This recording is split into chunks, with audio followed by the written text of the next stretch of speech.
it's finished, so whatever questions you got, I'll answer. Tell me about growing up in this neighborhood. This neighborhood, there's no neighborhood. It's fields, it's corn, it's cows. I refer to it as East Bumblefuck. There's maybe like a few hundred people around here. I've lived in this house my whole life. Born and raised, 23 years. Spent a lot of time in my room playing with stuffed animals and imagining stories and characters and playing a lot of video games. Jesse, for the better part of his life, was a kind of like short and chubby kid. Our relationship was more or less like a stereotypical sibling rivalry.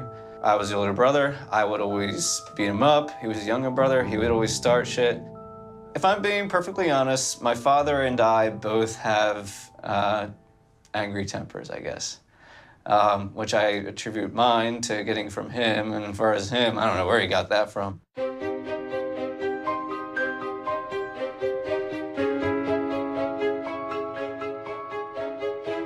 Jesse is a kid, loved video games. As you could tell by the videos, he, the grand scheme of things was all about video games and things like that and not wanting them to play.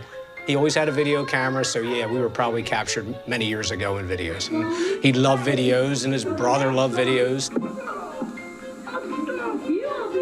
Our son, Georgie, and JT were in kindergarten together. Growing up, he was always very persuasive.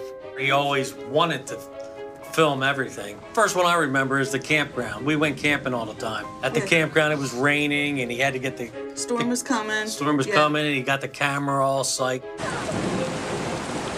You know that big tower thing by my camper? Yeah. Go touch it. And made it look like that he got electrocuted. Nothing. So when did you get into YouTube? I started YouTube in 2006 when the platform was pretty new. I was a young kid and I said, hey, this sounds pretty neat. Let me check it out. I could make a video and upload it and people could actually watch it across the world. I offered, hey, I'm down for being in videos if you want me to be in them. Maybe you need somebody else acting them, and he said, sure. What was the name of that video?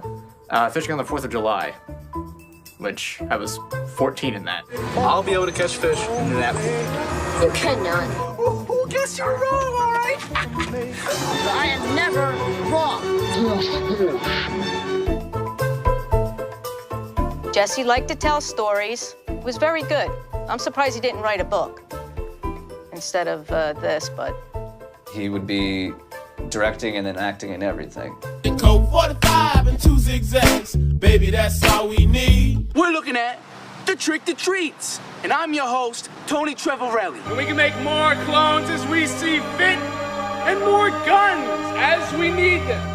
Then it started to become more serious and then people started to make a lot of money and become celebrities and I was like, this might be my best shot. I've had a lot of inspirations over the years growing up. I love the show Lost. I love Breaking Bad, Walking Dead, Game of Thrones, Prison Break. I found that with YouTube, it is the only platform that I had. There wasn't much being done in regards to storytelling and serious storytelling. The Psycho series started as a parody, actually.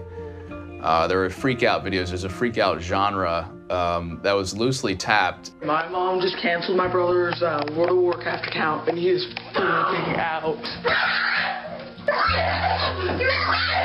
Who drank my motherfucking Mountain Dew? You sons of bitches! Oh, they're gonna get in it! I made the first video, Psycho Dad Destroys Xbox, as a joke. I wanted to basically go really over the top with my dad and have him break a console. December 22nd, 2012 is when I was drug into YouTube. I don't remember the conversation we had where it was like, hey, do you like want to film and like be a dickhead and like watch dad come in through my Xbox and destroy it in the fireplace and outside? What? Nothing. Wait, no. Shit. What happened? You were just over a little bit. I feel sorry. Dad, what are you doing, Dad? Dad! Leave it in there. What are you doing? You are bullshit. What? Bullshit. It's always bullshit. You always never listen. Are you crazy? This is what I say. What do you get away? Yeah. What do you, Dad, in this room. Dad. Where are you at?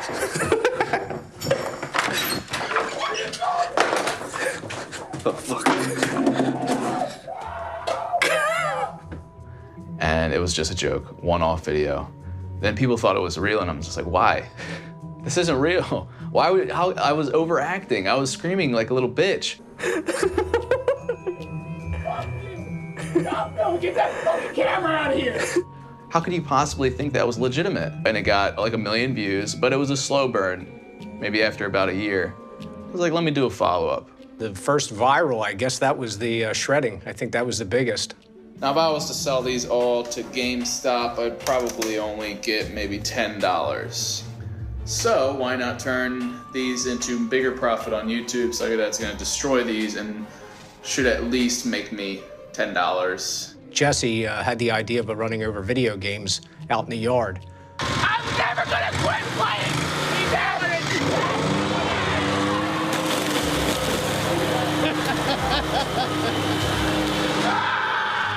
And it wasn't until Psychodad Shreds video games went viral, 32 million views I think it's up to now, where I was like, I need to conceptualize a story around this. If people are still buying this after I'm, ripping off my clothes and screaming to the heavens,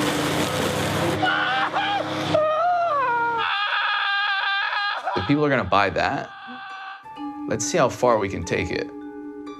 So I came up with this story, I set an end date, and I fleshed out some characters and made the Psycho series. Here's your fucking camera. What the f? Holy shit.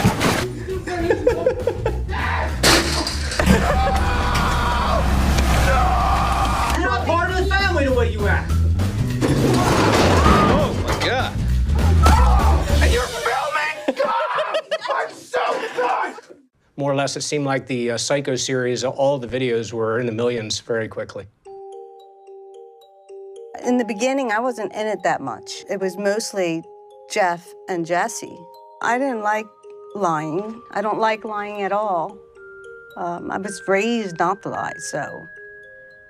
But I guess Jesse pretty much persuaded me, like he always does. How did he do that? He's a good talker.